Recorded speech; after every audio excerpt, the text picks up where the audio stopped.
ஒரு குடும்ப தலைவர் ஒரு நாள் காலையில விடிஞ்சு எழுந்திரிச்சதும் சத்தம் போட்டார். யார் இந்த கருங்குரங்கு படத்தை என் ரூம்ல கொண்டாந்து மாட்டி வச்சது அப்படின்னு கத்தினார். சமையல் கட்டில இருந்து மனைவி பதில் சொன்னாங்க. தூக்க கலக்கத்துல உளராதீங்க, நல்லா பாருங்க, அது படம் கிடையாது, முகம் பார்க்கிற கண்ணாடி அப்படின்னாங்க. ஜெருசலேம் அங்க உள்ள ஒரு தேவாலயம், அதுல உள்ள பலிபீடத்தின் முன்னாடி ஒரு பெட்டி உண்டு. அது காணிக்கை பெட்டி. ஆலயத்துக்கு வர்றவங்க பிரார்த்தனை பண்ணிவிட்டு திரும்பி போற சமயத்துல அந்த பெட்டியில காணிக்கை போடுவாங்க. அவங்களால எவ்வளவு முடியுமோ அவ்வளவு போடுறது வழக்கம். அவங்க வசதிக்கு தகுந்த மாதிரி போடுவாங்க. வசதி உள்ளவங்களா இருந்தாலும் சரி, வசதியே இல்லாத வறியவர்களா இருந்தாலும் சரி, ஆலய காணிக்கை பெட்டியில காசு போடுறது அவங்களுக்கு ரொம்ப பெருமையான ஒரு செயல். ஒரு சமயம் இயேசு தம்முடைய சீடர்களோடு அந்த ஆலயத்துக்கு வரார். அங்க உட்கார்ந்து ரொம்ப நேரம் வழிபாடு பண்ணிட்டு இருக்கிறார். சீடர்களும் அந்த ஜபத்துல கலந்துகிட்டாங்க. வழிபாடு முடிஞ்சது. இயேசு உட்கார்ந்து இருக்கிறார். காணிக்கை பெட்டியில காசு போடுறவங்கள கவனிக்கிறார். சீடர்களும் அதையே கவனிச்சுக்கிட்டு இருக்கிறாங்க. ரொம்ப பேர் வரிசையா வந்தாங்க. அவங்களால முடிஞ்ச அளவுக்கு காசு போட்டுட்டு அவங்க பாட்டுக்கு போய்கிட்டு இருக்கிறாங்க. வசதியானவங்க நிறைய பேர் வந்தாங்க. அதுக்கு மத்தியில வயசான ஒரு அம்மா, அவங்களும் வந்து காசு போட்டுட்டு போறாங்க. இப்போ இயேசு தன்னுடைய சீடர்கள் பக்கம் திரும்பினார். ஒரு கேள்வி கேட்டார். இப்போ இந்த காணிக்கை பெட்டியில நிறைய பேர் வந்து காசு போட்டுட்டு போறத நீங்க கவனிச்சிங்க. இன்னைக்கு இந்த காணிக்கை பெட்டியில ரொம்பவும் அதிகமா காசு போட்டது யார் அப்படின்னு கேட்டார். முதல்ல வந்தார ஒரு பெரிய மனுஷன், அவர் தான் அதிகமா போட்டார் அப்படின்னாரு ஒருத்தர். மூணாவதா வந்தவர் தான் அதிகமா போட்டார், நான் கவனிச்சேன் அப்படின்னாரு இன்னொருத்தர். இப்படி ஆளுக்கு ஒரு விதமா சொல்றாங்க. கடைசியா இயேசு சொன்னாராம், இன்றைக்கு அந்த பெட்டியில அதிகமா காசு போட்டவங்க அந்த வயசான அம்மா தான் அப்படின்னாராம். சீடர்களுக்கு ஒன்றும் புரியல. அந்த அம்மா ரொம்ப ஏழையாச்சே, அவங்க எப்படி அதிகமா காணிக்கை செலுத்த முடியும் அப்படிங்கறது அவங்க சந்தேகம். இயேசு விளக்குனார். நிறைய பேர் வந்தாங்க, நிறையவே காசுகள் போட்டாங்க, அது உண்மைதான். ஆனாலும் அந்த அம்மா என்ன பண்ணாங்க கவனிச்சிங்களா? வந்தாங்க, தன்னுடைய காசு பைய திறந்தாங்க, அப்படியே கொட்டுனாங்க. அதுல இருந்தது ரெண்டு காசுகள் தான். அந்த 2 காசும் காணிக்கை பெட்டியில விழுந்துட்டுது. மற்றவங்கெல்லாம் தங்கள்கிட்ட இருந்த செல்வத்தின் ஒரு சிறு பகுதியை எடுத்து பெட்டியில போட்டாங்க. ஆனா இந்த அம்மா தன்கிட்ட என்ன இருந்ததோ அதை அப்படியே போட்டுட்டாங்க. தன்னுடைய பிழைப்புக்காக வச்சிருந்த அவ்வளவையும் இழக்கிறதுக்கு தயாராயிட்டாங்க. அவ்வளவு தாராள மனசு அவங்களுக்கு. அதனால அவங்க செலுத்தின காணிக்கை தான் அளவுல அதிகம் அப்படின்னார். விலை மதிப்பில்லாத முத்து புதையல் ஒருத்தனுக்கு கிடைக்க போகுதுன்னு வச்சுக்கோங்க. அதன் மதிப்பை உணர்ந்தவன் என்ன பண்ணுவான்? அதை அடையறதுக்காக தன்கிட்ட இருக்கிற எதையும் கொடுக்கறதுக்கு தயாரா இருப்பான் இல்லையா? அது மாதிரிதான் இதுவும் அப்படின்னார். உலக மதிப்பீடுகளை துரும்பா தூசியா மதிச்சு அதையெல்லாம் உதறி விடுகிறவன் இறையருள் அப்படிங்கிற இணையில்லாத செல்வத்தை பெறுகிறான் அப்படிங்கிறது இதுல உள்ள கருத்து. இறைவனுக்காக இழப்பதுன்னா துன்பப்படுகிறவர்களுக்காக, ஏழைகளுக்காக, ஏதுமற்றவர்களுக்காக இழப்பது அப்படின்னு அர்த்தம். உங்கள் அயலானுக்கு நீங்கள் என்ன உதவி செய்தாலும் அதை எனக்கே செய்கிறீர்கள் அப்படின்னு இயேசு சொல்லி இருக்கிறார். அடுத்தவங்களுக்கு உதவணுங்கிற குணம் இன்னைக்கு ரொம்ப குறைஞ்சு போச்சு. செய்ய வேண்டிய கடமையிலிருந்து விலகி இருக்கிறவர்கள் நம்ம கிட்ட நிறைய பேர் உண்டு. அப்படிப்பட்ட ஒருத்தர் டாக்டர் கிட்ட போனார்.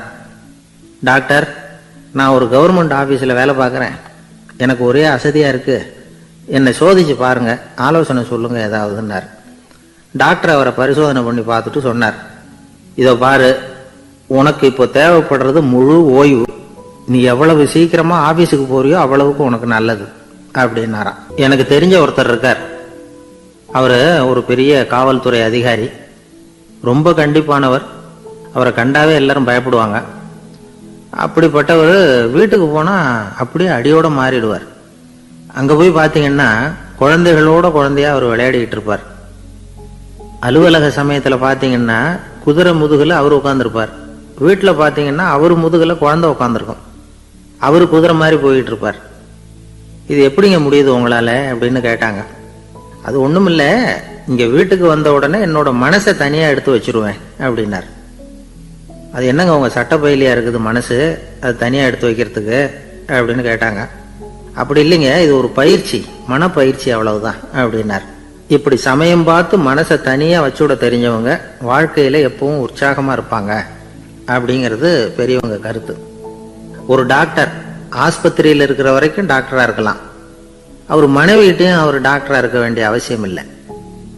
ஒரு வக்கீல் கோர்ட்ல இருக்கிற வரைக்கும் வக்கீலா இருக்கலாம், வீட்டுக்கு வந்ததுக்கு அப்புறமும் வக்கீலா இருக்க வேண்டிய அவசியம் கிடையாது.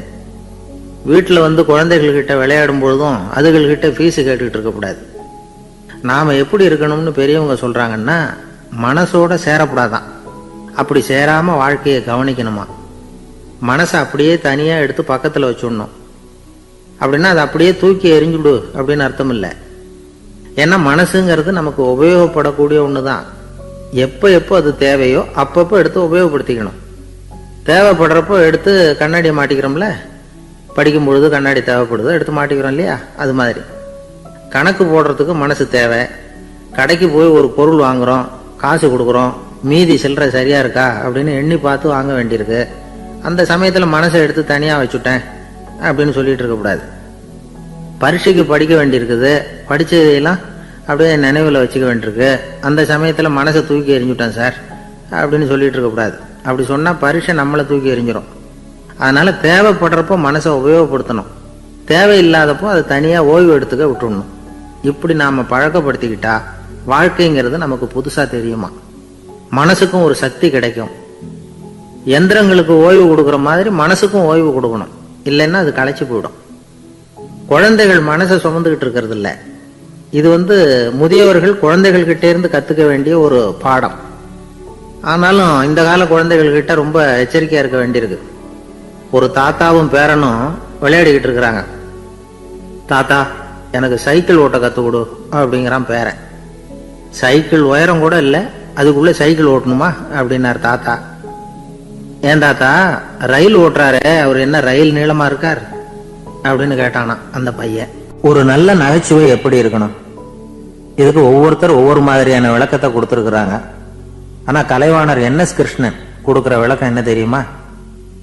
நகைச்சுவைங்கிறது அடுத்தவங்களுக்கு துன்பம் கொடுக்காம இருக்கணும், அடுத்தவங்க மனசை புண்படுத்தக்கூடாது, அதுதான் சிறந்த நகைச்சுவை அப்படிங்கிறார். அதுக்கு அவர் உதாரணமும் கொடுக்கிறார். ஒரு ஏரி ஓரமா 2 பசங்க நடந்து போயிட்டு இருக்கிறாங்க. அதுல ஒருத்தன் பணக்கார வீட்டு பையன், இன்னொருத்தன் ஏழை. இவங்க 2 பேரும் போயிட்டு இருக்கிறாங்க. வழியில ஒரு இடத்துல ஒரு ஜோடி செருப்பு இவங்க கண்ணில் படுது. ஒரு விவசாயி அந்த செருப்பை அங்க விட்டுட்டு பக்கத்துல இருந்த ஏரியில கை காலை கழுவிட்டு இருக்கிறார். உடனே அந்த பணக்கார பையனுக்கு ஒரு ஐடியா. அவன் சொன்னானா, டேய், இப்போ ஒரு வேடிக்கை செய்யலாம், அந்த செருப்பு 2ஐயும் தூக்கி எட்டத்துல வீசி எரிஞ்சிருவோம். அந்த ஆள் பார்த்துட்டு செருப்பை தேடி அல்லாடுவான், அங்கேயும் இங்கேயும் ஓடுவான், திரு திருன்னு முழிப்பான். அதை பார்த்து நாம ரசிக்கலாம், நல்ல தமாஷா இருக்கும் அப்படின்னு இருக்கான். இப்படி சொல்லிவிட்டு அந்த செருப்புகளை தூக்கத்துக்கு போனானா. கொஞ்சம் பொறு அப்படின்னானா அந்த ஏழை பையன். ஏன்னு கேட்டிருக்கான் அவன். இப்போ அந்த ஏழை பையன் சொன்னானா, நீ சொல்றது ஒன்றும் வேடிக்கை கிடையாது, உன்னோட செருப்பு தொலைஞ்சா உன் அப்பா உடனே உனக்கு வேற செருப்பு வாங்கி கொடுத்துருவார். ஆனா அந்த ஆளுக்கு இந்த செருப்பு தொலைஞ்சதுன்னா வேற புதுசா வாங்கறதுக்கு வாயையும் வயத்தையும் கட்டி பணத்தை சேர்க்க வேண்டியிருக்கும். அதனால நான் ஒரு வேடிக்கை சொல்றேன், அது மாதிரி செய், அது இன்னமும் தமாஷா இருக்கும் அப்படின்னு நானா. எப்படி அது சொல்லுன்னு இருக்கான் அவன். செருப்பு 2ம் அது இருக்கிற இடத்துலயே இருக்கட்டும், உன் சட்டை பையிலிருந்து ஒரே ஒரு ₹1 நாணயத்தை எடு, அதை அந்த செருப்பு மேல அதோட குதிகால் பகுதியில வச்சுட்டு நாம 2 பேரும் அந்த மரத்துக்கு பின்னாடி ஓடி போய் மறைஞ்சு நின்னுக்குவோம், அப்புறம் பாரு வேடிக்கைய அப்படின்னா. அதே மாதிரி ₹1 காசு செருப்பு மேல வச்சுட்டு இவங்க 2 பேரும் மறைஞ்சு நின்றுக்கிட்டாங்க. கொஞ்ச நேரத்துல அந்த விவசாயி வந்தார். காலில் உள்ள மண்ணை தட்டிவிட்டு செருப்பை மாட்டுறதுக்காக போனார். அங்கிருந்த காசு கண்ணில் போட்டுட்டுது. அவருக்கு ஆச்சரியமா போச்சு. அதை கையில் எடுத்து பார்க்கிறார். 4 பக்கமும் திரும்பி திரும்பி பார்க்கிறார், யார் இதை வச்சிருப்பான்னு. கடைசியில் ஆகாயத்தை பார்க்கிறார். ஆண்டவா, இது உன்னோட கருணை தான், நீ தான் யாரோ புண்ணியவான் மனசுல தர்மம் பண்ற எண்ணத்தை உண்டாக்கி இருக்கிற, அந்த புண்ணியவான் நல்லா இருக்கணும் அப்படின்னு வாழ்த்தி அந்த காசை கண்ணில் ஒத்திக்கிட்டாராம். மறைஞ்சிருந்து பார்த்துக்கிட்டு இருந்த ஏழை பையன் இப்படி சொன்னான், பாத்தியா, உன்னை புண்ணியவான்னு வாழ்த்திவிட்டு போறார் அந்த ஆள், அவருக்கும் சந்தோஷம், அதை பார்த்து நமக்கும் சந்தோஷம். உனக்கு ₹1 ஒரு பெரிய விஷயம் இல்லை, ஆனா அதனால நமக்கு கிடைச்சிருக்கிற மகிழ்ச்சி ரொம்ப உயர்வானது அப்படின்னு நானா. வேடிக்கையும் கிண்டலும் இது மாதிரி அடுத்தவங்களுக்கு இடைஞ்சலா இல்லாம இருக்கணும் அப்படிங்கிறார் கலைவாணர். ஆனா பாருங்க, அவருக்கே இடைஞ்சலா வர்ற விஷயங்களை கூட அவர் வேடிக்கையா தான் எடுத்துக்கிட்டாராம். ஒரு தடவை ஒருத்தர் கலைவாணர்கிட்ட வந்து, ஐயா என் குழந்தை செத்து போச்சு அப்படின்னு சொல்லி அழுதாராம். உடனே இவர் அவருக்கு 100 ரூபா பணத்தை கொடுத்து, இந்தாங்க அடக்கம் செய்யுங்க அப்படின்னு சொல்லி அனுப்பி வச்சாராம். 1 வருஷம் கழிச்சு மறுபடியும் அதே ஆள் வந்திருக்கார். இவர் மறந்துருப்பாருங்கிற நினைப்புல, அண்ணே என் குழந்தை இறந்து போச்சுண்ணே அப்படின்னாராம். இவர் மறுபடியும் 100 ரூபாய் கொடுத்து ஆறுதல் சொல்லி அனுப்பி வச்சாராம். 7-8 மாசம் கழிச்சு மறுபடியும் அதே ஆள் வந்திருக்கார். அவர் வாயை திறக்கிறதுக்கு முன்னாடியே இவர் 100 ரூபாய் அவர் கையில வச்சு, போன 2 தடவை தான் குழந்தை செத்து போச்சு, இந்த தடவையாவது அதை சாகாம காப்பாத்தி விடு அப்படின்னு சொல்லி அனுப்பி வச்சாராம். அதுக்கப்புறம் அந்த ஆள் வர்றதே இல்லையா.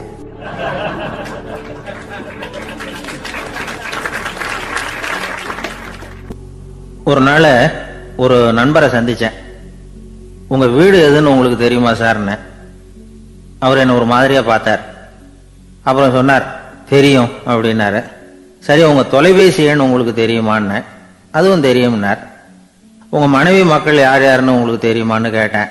என்ன ஒரு மாதிரியா பார்த்தார். அப்புறம் சொன்னார், அதுவும் தெரியும் சார் அப்படின்னார். சரி, நீங்க யாருன்னு உங்களுக்கு தெரியுமான்னு கேட்டேன். இப்பதான் அவர் முழிக்க ஆரம்பிச்சார். அவர் மட்டும் அப்படி இல்லை, நாம எல்லாருமே அப்படிதான். எதிரில் நிக்கிறது யாருங்கிறது தெரியும், நாம யாருன்னு நமக்கு தெரியாது. உண்மையிலேயே நாம யார்? இந்த கேள்விக்கான பதில தான் வாழ்க்கை பூரா நாம தேடிட்டு இருக்கிறோம். புத்தர் என்ன சொல்றாரு தெரியுமா? நீங்க கடவுளை பத்தி கவலைப்பட தேவையில்லை, உங்களை பத்தின கவலை உங்களுக்கு இருந்தா போதும் அப்படிங்கிறார். நான் யார், எனக்கு ஏன் இந்த கவலை அப்படின்னு உங்களை நீங்களே கேட்டுக்குங்க அப்படிங்கிறார். நாம ஏன் கடவுளை படைச்சோம்? அது ஒரு நழுவல் முயற்சியாம். அதாவது தன்னிடமிருந்து தானே தப்பிக்கிற ஒரு முயற்சியாம். இப்படிதான் அதை சொல்றாங்க அறிஞர்கள்லாம். மக்கள் பொய்யான பிரச்சனைகள்ல ஆர்வமா இருக்கிறாங்க, அதுக்கு தீர்வு காணவும் முயற்சி பண்றாங்க. கடவுளை பத்தி விவாதிக்க எல்லாருக்கும் விருப்பம், தன்னுடைய சுயம் பற்றிய பிரஜையே இருக்கிறது இல்ல.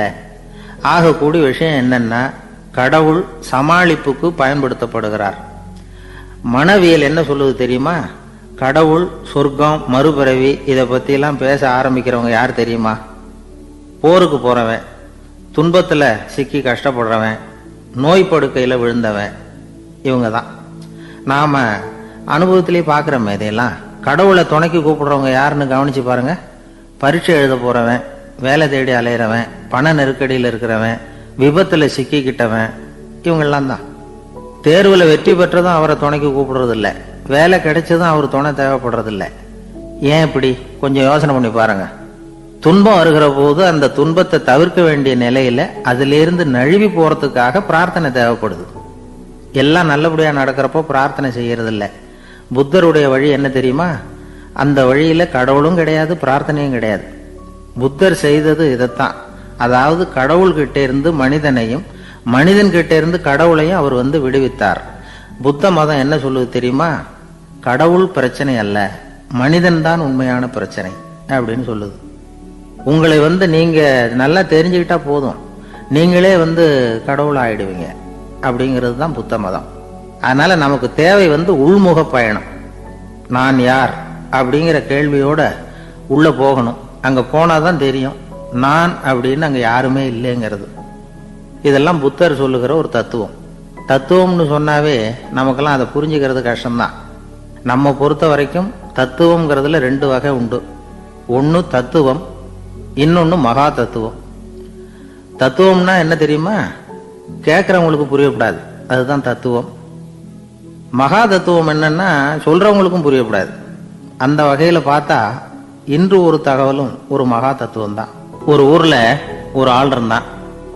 கற்பனையிலேயே காலத்தை கடத்திக்கிட்டு இருந்தான். ஒரு நாள் ஒரு மரத்தடியில உட்காந்துருந்தான். அவனுக்கு பசிக்கிற மாதிரி தெரிஞ்சுது. உடனே கற்பனையிலேயே சாப்பிட ஆரம்பிச்சுட்டான். அதாவது எதிரில் இலை போட்டு சாப்பாடு போடப்பட்டிருக்கிறதாகவும் அதை இவன் சாப்பிட்றதாகவும் நினைச்சுக்கிட்டு கையை மட்டும் வாய்க்கும் தரைக்குமா அப்படியும் இப்படியும் கொண்டுகிட்டு போய் பாவனை பண்ணிக்கிட்டே இருக்கிறான். தூரத்துல இருந்து பார்க்கறவங்களுக்கு இவன் ஏதோ பலமான விருந்து சாப்பிட்டுட்டு இருக்கிறான் அப்படின்னு தான் தோணும். அது மாதிரியே பண்ணிக்கிட்டு இருந்தான். அந்த வழியா ஒரு சன்னியாசி வந்துகிட்டு இருந்தார். இவனை பார்த்தார். என்ன இவன் இப்படி பண்ணிட்டு இருக்கிறானே அப்படின்னு நினைச்சாரு. கொஞ்ச நேரம் அவனையே உத்து பார்த்துக்கிட்டு இருந்தார். இவரை பார்த்ததும் அவன் இன்னமும் சுவாரஸ்யமா சாப்பிட ஆரம்பிச்சுட்டான். அப்பப்பா, என்ன இது, இந்த குழம்பு இவ்வளவு காரமா இருக்கு, என்னுடைய நாக்கே எரிஞ்சு போடும் போல இருக்க அப்படின்னு சொல்லிட்டு பக்கத்தில் ஒரு குவளையை எடுத்து தண்ணி குடிக்கிறது மாதிரி பாவனை பண்ணுறான். அப்பாடா இப்போ கொஞ்சம் பரவாயில்ல அப்படின்னு சொல்லிக்கிட்டு குவளையை கீழே வைக்கிறது மாதிரி ஒரு பாவனை பண்ணுறான். சன்னியாசி பார்த்தார். என்னப்பா சாப்பாட்டில் காரம் அதிகமோ அப்படின்னார். ஆமாம் சுவாமி, ஞாபகம் மறதியில் கொஞ்சம் மிளகாய் அதிகமாக சேர்த்துக்கிட்டேன் அப்படின்னா. சரி சாப்பிடு அப்படின்னு சொல்லிட்டார். அவன் சாப்பிட்டு முடிக்கிற வரைக்கும் பொறுமையாக உட்காந்துருந்தார். அவன் அப்பாடா அப்படின்னு சொல்லிட்டு மறுபடியும் தண்ணியை எடுத்து குடித்தான். எல்லாம் கற்பனையிலேயே. அதுக்கப்புறம் சன்னியாசி பேச ஆரம்பித்தார். இதை பாருப்பா, உன்னுடைய கற்பனையை நான் மெச்சுறேன். இருந்தாலும் உன் சாப்பாட்டில் ஒரு இனிப்பையும் வச்சிருக்கலாமே, ஏன் மிளகாயை அளவுக்கு அதிகமாக போட்டுவிட்டு அவஸ்தைப்படுறேன் அப்படின்னார். அவன் யோசிக்க ஆரம்பித்தான். அதுக்கப்புறம் இவர் சொன்னார், இதை பாருப்பா, இனிமேல உன்னுடைய கற்பனையும் உயர்ந்ததாக இருக்கட்டும் அப்படின்னு உபதேசம் பண்ணிவிட்டு போனார். எப்பவும் உயர்வை பற்றியே சிந்திக்கணும். உயர்வு கிடைக்கலன்னா கூட அப்படி சிந்திக்கிறத நிறுத்தப்படாது அப்படிங்கிறார் திருவள்ளுவர். உள்ளுவது எல்லாம் உயர் உள்ளல், மற்ற அது தள்ளினும் தள்ளாமை நேர்த்து. ஊக்கம் இல்லாமல் உலகத்தில் வாழ்ந்து பிரயோஜனம் இல்லை. அதனால உயர்வாகவே சிந்திக்கணும். அது நம்மளை ஊக்கப்படுத்தும். இது பெரியோர் வாக்கு. இந்த உலகத்தில் கற்பனையிலேயே வாழ்கிற சில கஞ்சர்களும் உண்டு. அதாவது 2 கஞ்சர்கள், 2 பேரும் பக்கத்து ஊர்ல இருந்தாங்க. பொங்கல் சமயம் ஒரு கஞ்சன் தன்னுடைய மகனை கூப்பிட்டான். இதோ பாருப்பா, பக்கத்து ஊர்ல என்னுடைய நண்பன் ஒருத்தன் இருக்கிறான். அவனுக்கு பொங்கல் பரிசு ஏதாவது கொடுக்கணும். நான் ஒரு 4 ஆட்டுக்குட்டியை தரேன், நீ கொண்டுகிட்டு போய் கொடுத்துட்டு வந்து விடுறியா அப்படின்னு கேட்டான். சரி, நான் புள்ள ஒரு பைய கையில் எடுத்துக்கோன்னா அவன் எடுத்துக்கிட்டான். இந்த ஆட்டுக்குட்டி பிடிச்சிக்கோ அப்படின்னு சொல்லி ஒவ்வொன்றா போடுறேன் பார் அப்படின்னு சொல்லிட்டு 1 2 3 4 அப்படின்னு எண்ணிக்கிட்டே வெறும் சைகையாலேயே ஆட்டுக்குட்டியை பிடிச்சி போடுறது மாதிரி பாவனை பண்ணிக்கிட்டு இருக்கிறான். அவன் பிள்ளையும் அதை ரொம்ப அக்கறையாக வாங்கிக்கிறது மாதிரி வாங்கிக்கிட்டு அந்த பையை தூக்கிக்கிட்டு அடுத்த ஊருக்கு போகிறான். இவன் அங்கே போய் சேர்ந்த நேரத்தில் அந்த கஞ்சன் ஊரில் இல்லை, எங்கேயோ வெளியில் போயிருக்கிறான். அவனோட புள்ள மட்டும்தான் வீட்டில் இருந்தான். இவன் அவங்கிட்ட, இதை பாரு, எங்கள் அப்பா உங்கள் அப்பாவுக்கு ஆட்டுக்குட்டி கொடுத்து அனுப்பியிருக்கிறாரு, பிடிச்சிக்கோ அப்படின்னு சொல்லி பாவனையிலேயே ஒவ்வொன்றா எடுத்து அவங்ககிட்ட கொடுத்துட்டான். அவனும் வாங்கிட்டான் வாங்கிறது மாதிரி. அப்புறம் சொன்னான், சரிப்பா, நானும் பதிலுக்கு ஏதாவது ஒன்றுகிட்ட கொடுக்கணும் இல்லையா, அதனால் அந்த பையை பிடி, ஒரு 10 எலுமிச்சம்பழம் தரேன், பதிலுக்கு அதை நீ எடுத்துகிட்டு போ அப்படின்னு சொல்லி கையாலேயே ஒவ்வொன்றா எடுத்து போடுறது மாதிரி பாவனை பண்ணிவிட்டான். அவனும் ரொம்ப நன்றி அப்படின்னு சொல்லிவிட்டு அதை வாங்கிட்டு போயிட்டான். கொஞ்ச நேரம் கழிச்சு வெளியில் போயிருந்த அப்பக்காரன் திரும்பி வந்தான். உள்ள சொன்னான், அப்பா, உன்னோட நண்பர் அவருடைய மகன் மூலமாக உனக்கு 6 ஆட்டுக்குட்டி கொடுத்து அனுப்பியிருந்தார், நானும் பதிலுக்கு ஒரு 10 எலுமிச்சம்பழம் கொடுத்து அனுப்பியிருக்கிறேன் அப்படின்னா. எப்படிடா கொடுத்தேன்னு கேட்டார் அப்பா. இப்படி தான் கொடுத்தேன்னு சொல்லி சைகையிலேயே காட்டினான். இதை பார்த்ததும் அப்பக்காரனுக்கு பயங்கரமாக கோவம் வந்துட்டுது. பலார்னு அரைஞ்சுட்டான் பையனை. ஏன்பா அரைஞ்ச? 10 எலுமிச்சம்பழம் கொடுத்துட்டேனே அப்படிங்கிறதுக்காகவா அப்படின்னு கேட்டான். அது கூட பரவாயில்ல, நீ காட்டுற சைகையை பார்த்தா ஆரஞ்சு பழம் சைஸுக்கு இருக்குதே, அவ்வளவு பெருசா ஏன் கொடுத்த? அதுதான் எனக்கு கோபம் அப்படின்னா.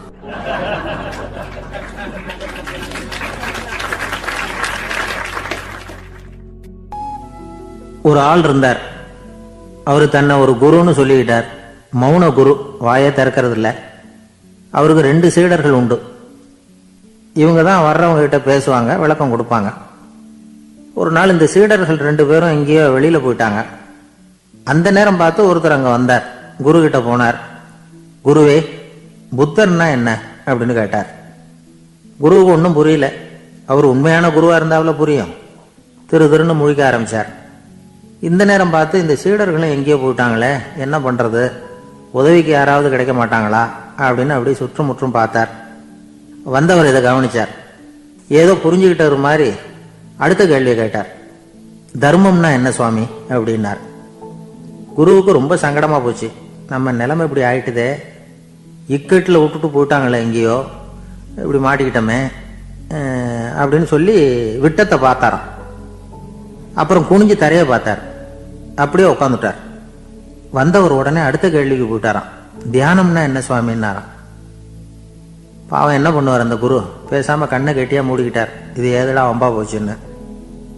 இவர் இப்படி பண்ணா கூட வந்தவர் சளைக்கல. இன்னொரு கேள்வியும் கேட்டார். ஆசீர்வாதம்னா என்னன்னாராம். இவர் பார்த்தார், இப்படியே போனா இவர் கேள்வி கேட்கறத நிறுத்த மாட்டார்னு நினச்சிக்கிட்டு எனக்கு ஒன்றுமே தெரியாதுங்கிற பாவனையில் 2 கையையும் விரித்து காட்டினாராம். வந்தவர் முகத்தில் மகிழ்ச்சி, மன நிறைவு, ஏதோ எல்லாம் புரிஞ்சுக்கிட்ட ஒரு மாதிரி அங்கேருந்து புறப்பட்டு போனார். வழியில் அந்த குருவோட சீடர்கள் 2 பேரையும் சந்திச்சார்.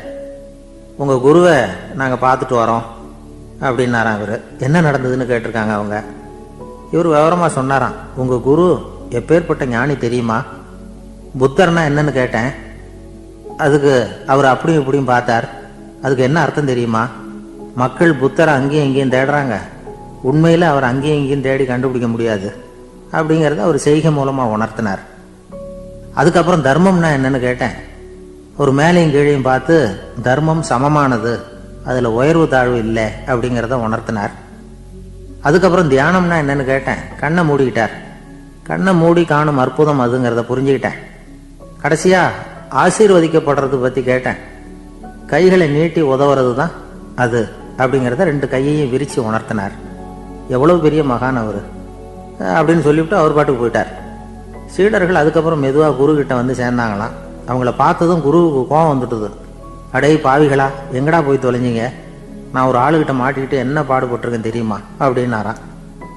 இது மாதிரி தான் நாம் சாதாரண மனிதர்களின் புற வேடங்களில் மயங்கி போயிடுறோம். அவங்க பேச்சு, செய்கை, பார்வை இதில் எல்லாம் ஏதோ பெரிய தத்துவம் இருக்கிறதாக நினச்சிக்கிறோம். உண்மையிலேயே அந்த தத்துவங்கள் யாருக்கு சொந்தம்? அவங்களுக்கு இல்லை, நமக்கு தான் சொந்தம். நாம தானே அதை கற்பிச்சுக்கிட்டோம். நம்மை நாம அடையாளம் கண்டுக்கிறது இல்லை, நாம யாருங்கிறது நமக்கு புரியறது இல்லை. அதுதான் இன்னைக்கு நடக்கிறது. அதனால தான் அடுத்தவங்களை தேடி ஓடிட்டு இருக்கிறோம். சில வீடுகளில் கூட இது மாதிரி சைகைகள் உண்டு. சில குடும்ப தலைவர்கள் தினமும் காலையில் கண்ணை கெட்டியாக மூடிக்கிட்டு கை 2ஐயும் சுத்தமாக விரித்து வச்சுக்கிட்டு உட்காந்து தியானம் பண்ணுறது வழக்கம். எதுக்காக அப்படி பண்ணுறீங்கன்னு ஒருத்தரை பார்த்து கேட்டேன். இந்த மாதம் வாங்கின சம்பளம் பூரா தீர்ந்து போச்சு, இனிமேல் என் கையில் சுத்தமாக ஒன்றும் இல்லை, புதுசாக எதுவும் செலவு வச்சுடாத அப்படிங்கிறத அப்படி உள்ளங்கை 2ஐயும் விரித்து காட்டி அவங்களுக்கு உணர்த்துறேன், அவ்வளவுதான் அப்படின்னார். ஒரு பெரிய நினைவு மண்டபம். அதுக்கு முன்னாடி ஒரு அப்பாவும் பிள்ளையும் நின்றுக்கிட்டு இருக்கிறாங்க. அந்த வழியாக போகிறவங்க வர்றவங்கெல்லாம் அந்த இடத்துல நின்று அது என்ன மண்டபம் அப்படின்னு விசாரிக்க ஆரம்பித்தாங்க.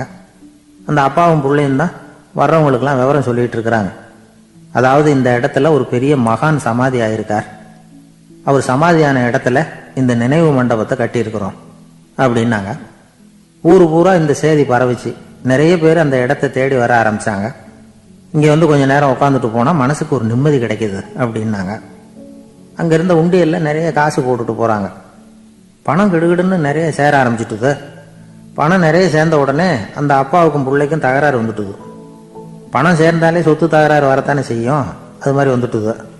பையன் அடிக்கடி நிறைய பணம் கேட்க ஆரம்பித்தான். அப்பா பார்த்தார், யோசனை பண்ணார், ஒரு முடிவுக்கு வந்தார்.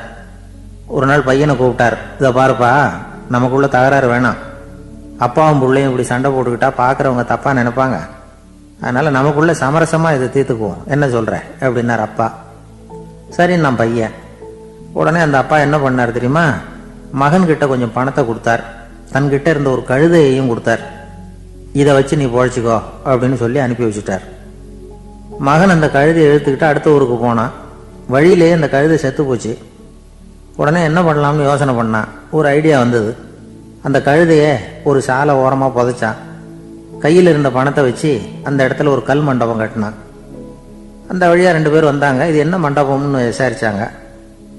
இந்த இடத்துல ஒரு பெரிய மகான் சமாதி ஆயிருக்கிறார் அப்படின்னா. இந்த செய்தி ஊர் பூரா பரவ ஆரம்பிச்சுட்டுது. நிறைய பேர் வந்து போக ஆரம்பித்தாங்க. இங்கே வந்தால் மனசுக்கு ஒரு பெரிய நிம்மதி கிடைக்குது அப்படின்னு வேற சொல்ல ஆரம்பித்தாங்க. வர வர கூட்டம் அதிகமாக வர ஆரம்பிச்சுட்டுது. உண்டியலில் பணம் நிறைய சேர்ந்துட்டுது. நகையெல்லாம் கூட கழட்டி காணிக்கையாக போட ஆரம்பிச்சுட்டாங்க. அப்பாவை விட மகன் பெரிய ஆளாயிட்டான். இதை கேள்விப்பட்டார் அப்பா. பையனை பார்த்துட்டு வரலாம்னு ஒரு நாள் புறப்பட்டு வந்தார். பையன் ஓஹோன்னு இருக்கிறான். பங்களா, காரு எல்லாம் வந்துட்டுது. எப்படிடா இந்த அளவுக்கு ஆனே அப்படின்னு விசாரிச்சார். அப்பா, எல்லாம் உங்கள் ஆசீர்வாதம் தான், நீங்கள் கொடுத்த மூலதனத்தை வச்சு தான் இவ்வளவும் சம்பாதிச்சேன் அப்படின்னு நான் பையன். அது எப்படிறான்னு விசாரிச்சார். அப்பா, நீங்கள் ஒரு கழுதை குட்டியும் கொஞ்சம் பணமும் என்கிட்ட கொடுத்து அனுப்பி வச்சிங்க, அதை எடுத்துக்கிட்டு வந்தேன். வர்ற வழியில் அந்த கழுதை செத்து போச்சு. உடனே யோசனை பண்ணேன், அந்த கழுதையை இந்த இடத்துல புதைச்சேன். கையில் இருந்த பணத்தை வச்சு மண்டபம் கட்டினேன். மகான் ஒருத்தர் சமாதி ஆயிருக்கார் அப்படின்னு வதந்தியை கிளப்பி விட்டேன். ஜனங்கள்லாம் ஏமாந்து போய் காசை கொண்டாந்து போட ஆரம்பிச்சிட்டாங்க. நான் பொழைச்சிக்கிட்டு இருக்கிறேன் அப்படின்னா, இப்போதான்டா நீ என் புள்ள அப்படின்னு சொல்லி சந்தோஷப்பட்டாரான் அந்த அப்பா. ஏன் அப்படி சொல்றீங்கன்னு கேட்டிருக்கான் பையன். கழுத குட்டியை புதைச்சி மண்டபம் கட்டியிருக்கிற நீ, ஏற்கனவே நம்ம ஊர்ல நாம கட்டியிருக்கிறோமே மண்டபம், அது இந்த கழுதையோட அம்மாவை புதைச்ச இடம். மகான் சமாதி ஆயிருக்காருன்னு நானும் சும்மா கப்சா தான் விட்டுக்கிட்டு இருக்கேன் அப்படின்னாரான் அப்பா. முட்டாள் ஜனங்களை நினைச்சு அந்த 2 பேரும் சத்தம் போட்டு சிரிச்சாங்களாம். மனுஷன் ஏமாத்துறது ரொம்ப சுலபம். என் கூட படிச்ச ஒருத்தன் திடீர்னு ஒரு நாள் எல்லாருக்கும் அருள் வாக்கு சொல்ல ஆரம்பிச்சுட்டான். அவன் ஒரு ஆபீஸ்லயும் வேலை பார்க்கறான். ஆபீஸ்ல உள்ளவங்கெல்லாம் அவங்ககிட்ட வந்து அருள் வாக்கு கேட்கறது வழக்கம்.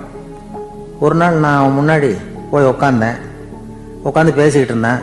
அப்போ அதே ஆபீஸில் வேலை பார்க்குற ஒருத்தர் அவங்ககிட்ட வந்து, சுவாமி, என் மேஜையில் வச்சிருந்த பேனா திடீர்னு காணாமல் போட்டுது, அது திரும்ப கிடைக்குமா எனக்கு அப்படின்னு கேட்டார். இவன் கண்ணை உருட்டி பார்த்துட்டு, அது உனக்கு கிடைக்காது, புதுசாக வேற ஒன்று வாங்கிக்கப்போ அப்படின்னா. சரின்னு அவர் போயிட்டார். அவர் போனதுக்கப்புறம் நான் மெதுவாக இவனை பார்த்து, அது எப்படிடா அது உனக்கு கிடைக்காதுன்னு அவ்வளோ உறுதியாக அவர்கிட்ட சொன்னேன் அப்படின்னு கேட்டேன். இவன் மெதுவாக என் காதுகிட்ட வந்து, அந்த பேனாவை கிளப்புனதே நான் தான் அப்படிங்கிறான். இங்கே இருக்கிற எல்லோருக்கும் வணக்கம். நான் வந்து அதிகமாக இந்தியாவை விட்டு வெளிநாடு எதையும் இதுவரை பார்க்காதவன். இப்பொழுதுதான் சமீபத்தில் தான் முதல் தடவையாக உங்கள் ஊருக்கு வந்திருந்தேன், சில காலங்களுக்கு முன்னால். இப்பொழுது 2வது தடவையாக இங்கே வர்றேன். இது ரொம்ப மகிழ்ச்சிகரமான ஒரு நாள். மகிழ்ச்சிகரமான சூழ்நிலையில் உங்களை எல்லாம் சந்திக்கிறதுல எனக்கு ரொம்ப மகிழ்ச்சி. ஏன்னா தேசிய தின மகிழ்ச்சி கொண்டாட்டத்தில் நீங்கள் எல்லாம் கலந்து கொண்டிருக்கிறீர்கள். நேற்று நானும் அந்த தொலைக்காட்சியிலே அந்த அணிவகுப்பு எல்லாத்தையும் பார்த்தேன். எந்த அளவுக்கு ஒற்றுமையாக செயல்பட்டால் எதையும் வெல்லலாம் அப்படிங்கிறதுக்கு ஒரு உதாரணமாக இந்த நாட்டில் இருக்கிற நீங்கள் எல்லாம் உழைத்து கொண்டிருக்கிறீர்கள். அது எனக்கு ரொம்ப மகிழ்ச்சி. இப்படி ஒற்றுமையாக இருந்தால் எவ்வளோ பெரிய வியாதியை கூட விரட்டி போடலாம் அப்படிங்கிறது மாதிரி நிரூபித்திருக்கிறீர்கள். அதனால் உங்களெல்லாம் சந்திக்கிறதுல எனக்கு ரொம்ப மகிழ்ச்சி. எனக்கு இது மாதிரி இவ்வளவு பெரிய கூட்டத்தில் என்னோட வந்திருக்கிற பெரியவர்கள் பேசி பழக்கம். நான் வந்து அதிகமான கூட்டத்தில் பேசி பழக்கம் இல்லை. ஆனால் ரேடியோவில் ஒரு 20-25 வருஷம் பேசியிருக்கிறேன். அதனால் வந்து எனக்கு எதிரில் கூட்டமே இல்லாமல் பேசி தான் பழக்கம். அது வெறும் மைக்கு மட்டும் இருக்கணும், எதிரில் யாரும் இருக்கக்கூடாது. அப்படியே ரேடியோவில் பேசி பழக்கப்பட்டதுனால ஒரு பெரிய பிரம்மாண்டமான கூட்டத்தை பார்த்தது எனக்கே ஒரு மாதிரியாக இருக்கும். அதனால் கூட்டம் இல்லாமல் எனக்கு இப்போ கூட நீங்கள் எல்லோரும் எழுந்திரிச்சு வெளியில் போயிட்டால் ரொம்ப நல்லா பேசுவேன். நீங்கள் வெளியில் இருந்துட்டு கேட்கணும், ஏன்னா அப்படியே பழகி போச்சு. இருந்தாலும் இதில் எனக்கு என்னென்னா, இப்போ தமிழ்நாட்டில் நான் பலதரப்பட்ட கூட்டத்தில் பேசி சமீப காலத்தில் பேசியிருக்கிறேன். இந்த எல்கேஜி யூகேஜி படிக்கிற குழந்தைகள் முன்னாடி என்ன பேச சொல்லுவாங்க, எல்கேஜி யூகேஜி அந்த குழந்தைகள். அப்போ நான் எப்போ முடிக்கணுங்கிறது எனக்கு தெரியும். ஏன்னா அதுக்கு ஒரு அறிகுறி. அந்த குழந்தை என்ன பண்ணோம்னா வரிசையில் இருக்கிறது அப்படி தரையை கீறும். கேச்சுன்னா அது போதும் அப்படின்னு அதுக்கு முடிச்சுக்கோன்னு அர்த்தம். அதை பார்த்து தான் நான் முடிச்சுக்கிறது வழக்கம். கொஞ்சம் பெரிய ஹைஸ்கூல்னால் யாராவது பசங்க 2-3 பேர் கொட்டாவி விடுவாங்க, அதை பார்த்து அதை முடிச்சுக்கிறது வழக்கம். கல்லூரின்னா விசில் அடிப்பாங்க யாராவது 1-2 பேர். இப்படி எனக்கு பலதரப்பட்ட எப்போ முடிக்கணுங்கிறதுக்கு அப்படிலாம் அறிகுறி உண்டு. எனக்கு ரொம்ப பிடிச்சது என்னென்னா, இந்த முதியோர் இல்லங்கள் இருக்குது பாருங்கள். முதியோர் இல்லம், பென்ஷனர் அசோசியேஷன்லாம் இருக்குது தமிழ்நாட்டில். எல்லாம் 60-70 வயசுக்கு மேற்பட்டவர்கள். அவங்க கூட்டத்தில் பேசுகிறது தான் எனக்கு ரொம்ப பிடிக்கும். ஏன்னா நான் பாட்டுக்கு பேசிக்கிட்டே இருப்பேன், அவங்களும் அசையாமல் கேட்டுக்கிட்டு இருப்பாங்க. அதுக்கு என்ன காரணம்னா, காது கேட்காது. அது எனக்கு அப்புறம்தான் தெரியும். பேசி முடிச்சுட்டு இறங்கி போனால் அந்த பெஞ்சில் உட்காந்துருக்கிற ஒரு நாற்காலில், என்ன சார் முடிச்சிட்டிங்க போல் இருக்கு அப்படிம்பார். எப்படி சார் கண்டுபிடிச்சிங்க? அதான் இறங்கி வந்தீங்கல்ல அப்படிம்பார். அதனால் அது மாதிரி கூட்டத்தில் ஒன்றும் எனக்கு வந்து சுத்தமாக யாரும் இருக்கக்கூடாது எதிரில். இல்லைன்னா அந்த முதியோர் இல்லம் மாதிரி அப்படி காது கேட்காதவங்களாம் உட்காந்துருக்கணும். இங்கே அப்படி இல்லை, எல்லாம் ரொம்ப விழிப்போடு இருக்கீங்க, காதை திறந்து வச்சுக்கிட்டு. அது மாதிரி என்ன போன்ற ஆட்களுக்கு இது கொஞ்சம் இது பேசுகிறதும் சில பேருக்கு என்னென்னா, பேச்சு மைக்கை பார்த்ததும் எனக்கு எப்போ நேரங்காலம் தெரியாது, முடிக்கிறதுக்கு தெரியாது. அப்படியும் உண்டு பேச்சாளர்கள் பல ரகம். நான் கூட இப்போ ஒரு ஏற்பாடு பண்ணியிருக்கிறேன். என்னுடைய நண்பர் சுபாஷ்னு ஒருத்தர் வந்திருக்கார். அவர்கிட்ட சொல்லியிருக்கேன், நான் எப்போ முடிக்கணும்னு தோணுதோ அப்போ லேசாக தலையை சொறி நான் முடிச்சுக்கிறேன். என்ன கடிகாரமும் கிடையாது, ஒன்றும் கிடையாது. நான் எப்போ ஆரம்பிக்கிறேன் எப்போ முடிக்கிறேன்னு தெரியாதுன்னு சொன்னேன். இதே மாதிரி கும்பகோணத்தில் சமீபத்தில் ஒரு கூட்டத்துக்கு போகும்பொழுது அந்த ஏற்பாட்டாளரை உட்கார வச்சு, நீ முடிக்கணும்னு தோன்றப்ப தலையை சொரியா நான் புரிஞ்சுக்கிறேன்னு சொல்லிவிட்டு, பெரியோர்களே தாய்மார்களேன்னதும் உடனே தலையை சொன்னாங்க. என்னையா அது உள்ளேன்னா, இல்லை இது தலை அரிக்குது அதனால் சொல்லிடுறேன், நீ அது வேறு மாதிரியாக சொல்லுவேன்னு சொன்னார். அப்படி ஒருத்தர் ஏற்பாடு பண்ணி உட்கார வச்சுருக்கேன் எதிரில். அவர் இன்னும் தலைக்கு கையை கொண்டு போகல. முதல் வரிசையில் உட்கார வச்சுருக்கிறேன். ஏன்னா இந்த பேசுகிறவங்களுக்கு அந்த கூட்டம் பார்த்துட்டா முடிக்கிறது எப்போ முடிக்கிறது என்ன ஏதுன்னு தெரியாது. அது பேச்சாளர், ஒரு பேச்சாளர் அவர் பாட்டு பேசிகிட்டே இருந்தாராம். ரொம்ப நேரம் பேசிகிட்டு இருந்திருக்கார். பேசிகிட்டு இருந்தால் ஒன்றும் புரியல, நேரங்காலம் தெரியல. அவருக்கே தோணி ஒரு கட்டத்தில் அந்த பேசுகிறவருக்கு, ஐயா மன்னிச்சுக்கோங்க, நான் ரொம்ப நேரம் பேசிட்டேன் போல் இருக்கு, எவ்வளோ நேரம் பேசினேன்னு எனக்கே ஞாபகம் இல்லை, இந்த கை கடிகாரத்தை கூட பார்க்க மறந்துட்டேன், என்னை மன்னிச்சுக்கோங்க அப்படின்னாராம். அப்போ கோபமாக ஒருத்தர் எழுந்திரிச்சு, ஏன்யா கடிகாரத்தை தான் மறந்த, பின்னாடி மாட்டிருக்கிற காலண்டரையாவது பார்க்கக்கூடாதா அப்படின்னாராம். அப்போ தான் தெரியுது அவன் வாரக்கணக்கில் பேசிக்கிட்டு இருந்திருக்கான். போன வெள்ளிக்கிழமை ஆரம்பித்து இந்த சனிக்கிழமை முடிக்கிறது மாதிரி அப்படி ஆகிடும். என்ன கடிகாரமும் கிடையாது. அது மாதிரி பேசுகிற பேச்சு ஆனால் பேசுனா என்ன சொல்லுவாங்கன்னா, எந்த பேச்சை கேட்டாலும் ஒரு தன்னம்பிக்கை வரணுமா கேட்குறவங்களுக்கு, அதுதான் நல்ல பேச்சு அப்படின்னு சொல்லுவாங்க. கேட்குறவங்களுக்கு ஒரு தன்னம்பிக்கை, வாழ்க்கையில் ஒரு பிடிப்பு வரணும், தன்னம்பிக்கை வரணும். அப்படிப்பட்ட எண்ணத்தில் தான் அவங்கெல்லாம் நல்ல கருத்துக்களை சொல்ல வந்திருக்கிறாங்க. அது என்னென்னா, ஒரு ஒரு ஒரு ஒரு இளைஞன் எங்கெங்கேயோ வேலை தேடி இருக்கான், வேலையே கிடைக்கல. உடனே ஒரு தண்டவாளத்தில் போய் தற்கொலை பண்ணி ஒன்று தண்டவாளத்தில் தலையை வச்சு படுத்துட்டானான். யாரும் வேலை கொடுக்கல, தண்டவாளத்தில் போய் தற்கொலை பண்ணி எடுத்து படுத்துருக்கான். அப்போது ரெண்டு பக்கமும் திரும்பி பார்க்குறான், ரயிலே வரல. என்னடா தற்கொலை பண்ணால் கூட ரயில் வர மாட்டேங்குது அப்படின்னு சொல்லிட்டு பார்த்துருக்கேன். அப்போ யாரோ ஒருத்தர் பேசிகிட்டு இருக்கார், ஒரு திடலில் கூட்டம், பெரியவர் பேசிகிட்டு இருக்கார். நம்ம அந்த பெரியவர் போய் கொஞ்ச நேரம் அந்த கூட்டத்தையாவது கேட்டுட்டு வருவோம், நீ ரயில் வர்ற பாட்டை காணும், அப்புறம் தலை வச்சு படுத்துக்குவோம் அப்படி நேராக அந்த கூட்டத்துக்கு போனால் ஒரு திடலில் ஒரு பெரிய மனுஷன் பேசிகிட்டு இருக்கார். தன்னம்பிக்கை, வாழ்க்கையில் இளைஞர்கள் ரொம்ப தன்னம்பிக்கையோடு இருக்கணும் அப்படி இப்படின்னு பேசிகிட்டு இருக்கார். இவன் போய் உட்காந்து கேட்டான். இந்த இளைஞன் 1 மணி நேரம் கேட்டான். 2000 பேர் உட்காந்து கேட்டுக்கிட்டு இருந்தாங்க. உடனே கூட்டம் முடிஞ்சுது, கூட்டம்லாம் கலைஞ்சி போச்சு. அந்த பெரியவர் பேசிக்கிட்டு இருந்தாரே அவரை போய் இவன் சந்தித்தான். இளைஞன், ஐயா நான் தற்கொலை பண்ணிக்கணுங்கிற எண்ணத்தோடு வந்தேன், தண்டவாளத்தில் தலையை வச்சு படுத்தேன், ரயில் வரல, அந்த நேரம் உங்கள் பேச்சு குரல் தான் கேட்டுது, நான் உங்கள் பேச்சை கேட்டேன், 1 மணி நேரம் கேட்டேன், கேட்டு முடித்ததுக்கப்புறம் என்னுடைய எண்ணத்தை நான் மாற்றிக்கிட்டேன், நான் இனிமேல் தற்கொலை பண்ணிக்க மாட்டேன் அப்படின்னா. அவர் பேச்சாளருக்கு ரொம்ப பெருமை, இதுதான் ஒரு பேச்சுக்கு அடையாளம், இப்படி தான் இருக்கணும். சரி, அந்த முடிவுக்கு எப்படி நீ வந்தேன்னு கேட்டார். இப்போ உங்கள் பேச்சை இந்த கூட்டத்தில் எவ்வளோ பேர் கேட்டுக்கிட்டு இருந்தாங்க சார் அப்படின்னு கேட்டான். ஒரு 2000 பேர் இருக்கும்பா அப்படின்னார் அவர். அப்போ அந்த இளைஞன் சொன்னானா, ஒரு 2000 பேரை ஒரே நேரத்தில் சாகடிக்கிற நீ உயிரோடு இருக்கிறப்போ நான் எதுக்கு சார் சாகணும், நான் இது வரைக்கும் யாருக்கும் எந்த கெடுதலும் பண்ணலை, நான் இனிமேல் சாக மாட்டேன் சார்ட்டு போயிட்டானா. அப்படி கேட்குறவங்களுக்கு ஒரு தன்னம்பிக்கை வரணும். அது எப்படியோ வந்தால் போகிறோம். இப்போ எங்கள் பேச்சை கேட்டுவிட்டோம், அந்த ரகத்தில் வந்தாலும் சரிதான், வாழ்க்கையில் ஒரு பிடிப்பு வரணும். அப்படிங்கிறது தான் ஒரு சிறந்த பேச்சுக்கு அடையாளம்னு சொல்லுவாங்க. அப்படி அது பண்ணுறது. இதில் என்னென்னா, இந்த மனிதனுக்கு அந்த சிரிப்பு இருக்குது பாருங்கள், அதை பற்றி சொல்லுவாங்க. நகைச்சுவை, குடும்பத்தில் நகைச்சுவை உணர்வு இருந்ததுன்னா குழப்பமே வராதுன்னு சொல்லுவாங்க. பேச்சாளர்கள் என்னென்னா, சில பேர் தெளிவாக, அதாவது தெளிவாக பேசி குழப்புறவங்க இருக்கிறாங்க, குழப்பமாக பேசி தெளிவுபடுத்துகிறவங்க இருக்கிறாங்க. அப்படிப்பட்ட பேச்செல்லாம் உண்டு. குழப்பமாக பேசி தெளிவுபடுத்துறது யாருன்னா சித்தர்கள். நம்ம பழைய சித்தர் பாட்டெல்லாம் பார்த்திங்கன்னா படிக்கிறதுக்கு குழப்பமாக இருக்கும், ஆனால் அது கருத்து தெளிவாக இருக்கும். அதுதான் குழப்பமாக பேசி தெளிவுபடுத்துகிறவரெல்லாம் பழைய நம்ம சித்தர்கள். தெளிவாக பேசி குழப்புறவங்க இருக்கிறாங்க சில பேச்சாளர்கள்.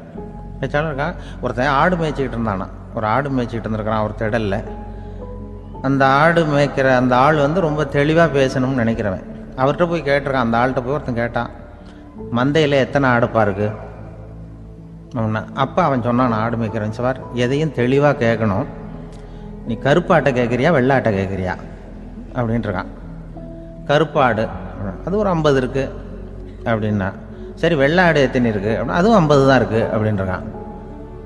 இன்னும் ரெண்டும் ஒரே ஆன்சர் தானே சொல்கிறான் அப்படின்னு சொல்லி, சரி இந்த ஆடெல்லாம் எவ்வளவு புல் சாப்பிடும் ஒரு நாளைக்கு சார்? மறுபடியும் தெளிவாக கேளுங்க, கருப்பாடா வெள்ளாடா?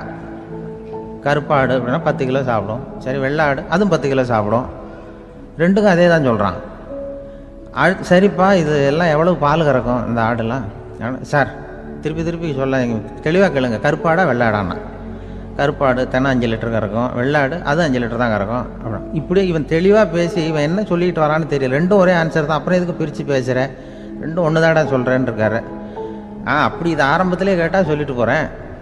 ஏன்னா ஏன் அப்படி தெளிவாக பிரித்து கேட்குறேன்னா, அந்த கருப்பாடெல்லாம் எதிர்த்த வீட்டுக்காரனுக்கு சொந்தம் அப்படின்னா, சரி வெள்ளாடு அதுவும் எதிர்த்த வீட்டுக்காரனுக்கு தான் சொந்தம் அப்படின்னா.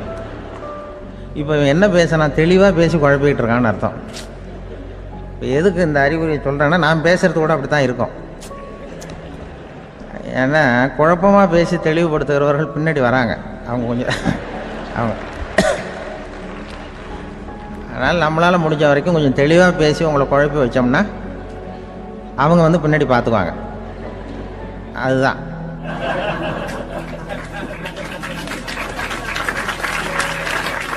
ஒரு ஊர்ல ஒரு மன்னர் இருந்தார். ஒரு நாள் அவருடைய அரசவைக்கு ஒரு ஓவியன் வந்தான். அவன் சீனா தேசத்திலிருந்து வந்தவன், தாவோ சிந்தனையாளன். அவன் அங்க வந்து மன்னர் முன்னாடி நிக்கிறான். யாரும் செய்ய முடியாத ஒரு காரியத்தை என்னால செய்ய முடியும்னா. இவன் இப்படி சொன்னதை கேட்டதும் ஏற்கனவே அங்க இருந்த அரசவை ஓவியன் ஒருத்தனுக்கு கோபம் வந்துட்டுது. இதோ பாரு, இப்படி எல்லாம் பேசக்கூடாது, நான் வேணும்னா உன்னுடைய சவாலை ஏத்துக்கிறேன் அப்படின்னா. நாம 2 பேரும் ஓவியம் தீட்டுவோம், அதை பார்த்துட்டு நம்ம 2 பேர்ல யார் சிறந்த ஓவியன் அப்படிங்கிறத மன்னரே தீர்மானம் செய்யட்டும், என்ன சொல்ற அப்படின்னு கேட்டான். அவனும் சரின்னு ஒத்துக்கிட்டான். போட்டி ஆரம்பமாச்சு. அரசர் அவங்களுக்கு 2 சுவர்களை ஒதுக்கி கொடுத்தார். 6 மாச காலம் அவகாசம் கொடுத்தார். 2 ஓவியர்களும் அவங்கவங்க வேலையை ஆரம்பிச்சாங்க. இரவு பகலா வேலை செய்ய ஆரம்பிச்சுட்டாங்க. 6 மாசம் முடிஞ்சது. அரசர் வந்து பார்த்தார். முதல்ல தன்னுடைய அரசவை ஓவியர் தீட்டி இருந்த ஓவியத்தை பார்த்தார். ரொம்ப பிரமாதமா இருந்தது, பாராட்டினார். இதோ பாரு, உன்னுடைய ஓவியம் அற்புதமா இருக்கு, உயிரோட்டம் உள்ளதா இருக்குது, கலையின் உச்சமே இதுதான், இதை விட சிறந்த ஒரு ஓவியத்தை வேற யாராலையும் படைக்க முடியாது அப்படின்னார். அதுக்கப்புறம் அந்த சீன ஓவியன் கிட்ட போனார். எங்க உன்னுடைய ஓவியம்னு கேட்டார். திரைச்சீலையை விலக்கி விட்டு பாருங்கன்னா. மன்னர் வந்து அந்த திரைச்சீலையை விளக்குனார். உள்ள வந்து ஓவியம் இருக்க வேண்டிய இடம் கண்ணாடி மாதிரி தெரிஞ்சுது. அவன் அந்த 6 மாச காலமா அந்த சுவரை வந்து தேய்ச்சி தேய்ச்சி கண்ணாடி மாதிரி ஆக்கி வச்சிருக்கிறான். அதுக்கு நேரா எதிர் சுவரில் அரசவை ஓவியன் தீட்டின ஓவியம் இருக்கு. அது எதிரில் இருந்த இந்த கண்ணாடியில பட்டு பிரதிபலிக்குது. மன்னர் யோசனை பண்ண ஆரம்பிச்சார். அப்புறம் அந்த சீன ஓவியனை பார்த்து கேட்டார். இதை பாரு, நீ என்னுடைய ஆளை வந்து தோற்கடிச்சுட்ட அப்படிங்கிறதுல சந்தேகம் இல்லை, ஆனாலும் எங்களை ஏமாத்தி இருக்கிற, எந்த ஓவியமும் நீ வரையிலையே அப்படின்னார். அரசே, இதுதான் உண்மையான ஓவியம், உயிருள்ள ஓவியம். இது வந்து மனோபாவங்களை பிரதிபலிக்கும், மாறுகின்ற காலங்களை அப்படியே காட்டும் அப்படின்னா அந்த சீன ஓவியன். கையால வரைகிற ஓவியங்கள்ல சலனம் இல்லை, கண்ணாடி அப்படி கிடையாது, சக்தியின் ஓட்டம் அதுல எப்பவும் இருந்துகிட்டே இருக்கும். கண்ணாடி மட்டுமே ஜீவன் உள்ள ஓவியமா இருக்க முடியுங்கிறத அந்த சீன ஓவியன் தெரிஞ்சு வச்சிருந்தான். ஏன்னா அவன் ஒரு தாவோ சிந்தனையாளன். ஒவ்வொரு குழந்தையும் இந்த கண்ணாடியோட தான் பிறக்குது. ஆனா நாம என்ன செய்யறோம்னா, ஓவியங்களை கண்ணாடி மீது பதிப்பிச்சு விடுறோம். கண்ணாடி நம்மளை பிரதிபலிக்குது. நம்முடைய அழகோ அவலட்சணமோ கண்ணாடியை பாதிக்கிறது இல்லை. ஏன்னா அதுக்கு மனம் கிடையாது. கடந்து போன வினாடியை பத்தி அது சிந்திக்கிறது இல்லை. அடுத்த கணத்தை பத்தின எதிர்பார்ப்பும் அதுகிட்ட கிடையாது. அதுதான் பற்றற்ற நிலை. மனிதனுக்கு தேவைப்படுறது அதுதான். கண்ணாடி கிட்ட இருந்து நாம வந்து கற்றுக்கொள்ள வேண்டிய பாடம் இது.